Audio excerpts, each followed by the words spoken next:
In the last patch of TFT, we saw a more fundamental adjustment to how the game is played, with drop boxes being expanded and supposedly more consistency coming into the gameplay. However, the amount of variance in a match seems to have gone up with 9.18. And I felt this was a great time to talk about the balance updates over the last few months and how I think the design strategy could be adjusted to create a healthier gameplay experience for players in the game. Now, I've spent over 5 years as a professional game designer, director, and live update manager. This means working with the player base and the rest of the development team to decide what parts of a competitive multiplayer game need to be adjusted and how to go about doing it. And it's not a simple problem, especially when you include the skill ranking differences. Sometimes a game mechanic is not viable enough to be used at, say, a challenger level, but when you play it at bronze, silver, or gold, is a complete pub stunt. Other times a mechanic can be perfectly balanced,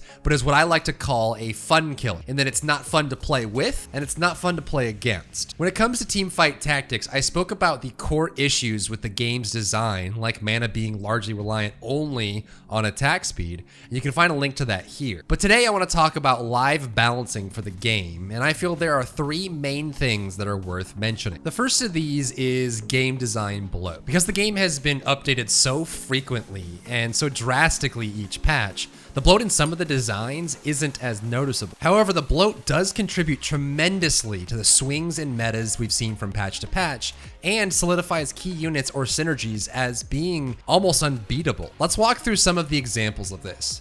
The keyword to pay attention to here is the word and. First, take a champion like Kassadin. Simply enough, he is a void sorcerer who attacks in melee and has no castable ability. But his passive is rather stacked. It both drains mana and applies a shield to Kassadin. Now, not every champion in the game gets multiple effects like this, and therein lies the problem. When you have champions that mingle unique effects like these into a single ability, it can become a delicate tightrope walk to balance them properly. Kassadin is gaining both defense and offense through his passive, in addition to removing mana from enemy targets. I would argue that the ability to mana drain in a game that is so heavily reliant on mana and abilities is strong enough to be its own ability without the addition of a defensive element of shielding itself. Next, let's look at Pantheon. Pantheon is a guardian dragon, which means he's able to give himself high magic resistance and armor. He's a strong defensive character. However, his ability allows him to drop aggro and disengage, something that is exceptionally strong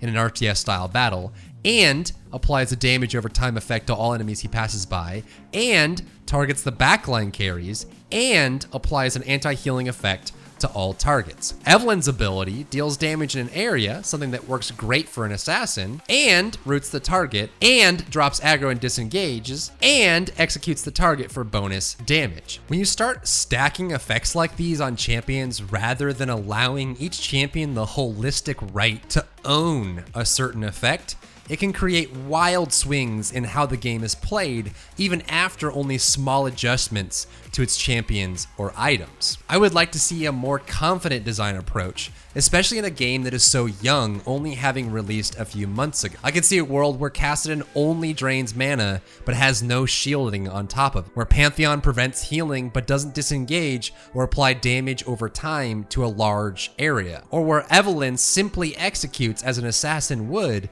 but doesn't need to teleport or apply mini crowd control effects. Committing to these individual strengths allows players to construct a team based on these facts, without being forced to follow what is currently the most optimal build, revolving around units that are heavily stacked. You can then introduce multiple champions that have just these effects, and you can create a fun sandpit for players to make more of their own decisions on what effects they need in their team to win. The second issue is one of extreme and in some cases uncapped conditions. These game mechanics are ones that don't necessarily have a natural counter or are too extreme to be stopped. An example of this is the permanent nature of Dragon's Tooth or the Dragon Origin synergy. Compare this magic resistance to the Black King Bar in Dota Auto Chess or Underlords. In these games, a limited time effect of magic immunity is applied only once a round when an enemy unit reaches full mana. This means it is naturally capped and has specific windows of efficacy that can be capitalized on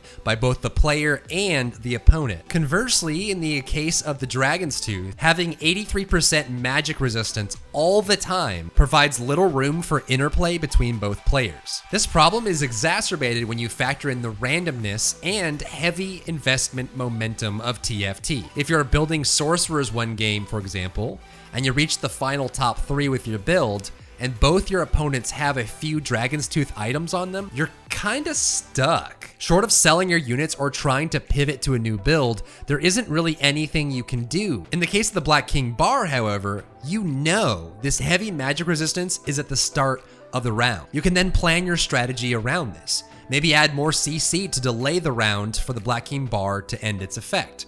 Or try to find ways to deal your damage faster up front before the immunity triggers. You have options. But with Dragon's Tooth, you don't really have any way to deal damage to that target unless you switch your build over to something purely physical. The same goes for effects like Kale's ability that can apply all damage immunity to 1, 2, or 3 targets. And it's also scalable with items. Double Shojinj, an Archangel, or Rage Blade mean that units you can't predict are very rapidly granted complete immunity to all damage sources without a real strategy that stops it. The answer to some of these extreme effects is really just get stronger. Make your current build better so you beat them even harder so that the shielding doesn't make as much of a difference. There aren't really a lot of options to react to this sort of strategy and becomes more of a strategic moot point. And the final topic is that of update patience. I'm hoping we see more of this as time goes on, but there has been this huge rush from Riot to make changes to how the game is played. A great example of this is the Shapeshifter Synergy. For the first 2 months, Shapeshifters were never really a strong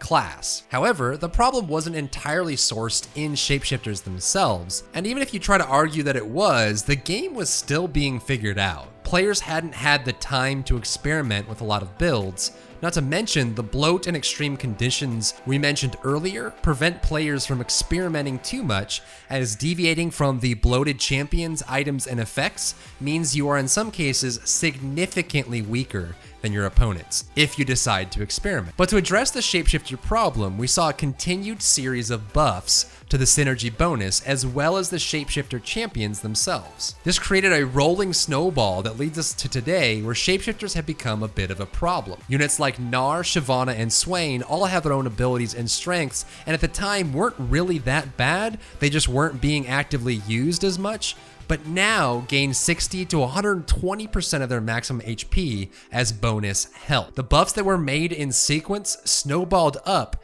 to create builds that again are hard to counter. Now granted, if Riot is still treating this game as a beta, and they want to rapidly approach an ecosystem that they like, then these intense updates are a way to accomplish that goal. But I argue that with as many players that have tried the game, this impatience with strategies to develop over time has caused them to chase their tails a little bit, making so many buffs to shapeshifters in a row without giving them time to develop into the meta comes back to bite them a bit later. Now realistically, there are a lot of moving parts in a game like Teamfight Tactics. The carousels, the sheer randomness and items that drop, and now mystery boxes that can drop units as well with huge variance, combined with the harsh nature of some of the champion designs, creates a rather chaotic gameplay to keep up with. I've really enjoyed playing games again as an individual rather than as part of an active development project, but I want to know what you guys think. What do you think about the way the game has been updated over the last few months? Are there parts of it that you really enjoyed, and are there any parts that you haven't liked as well? What things would you like to see implemented to the game to make it a little more enriching for you? And where do you see Teamfight Tactics going in the coming years? Let me know in the comment section down below, and of course, don't forget to like, comment, and subscribe. Check me out on Twitter, Twitch, and Instagram, and I'll see you in the next one.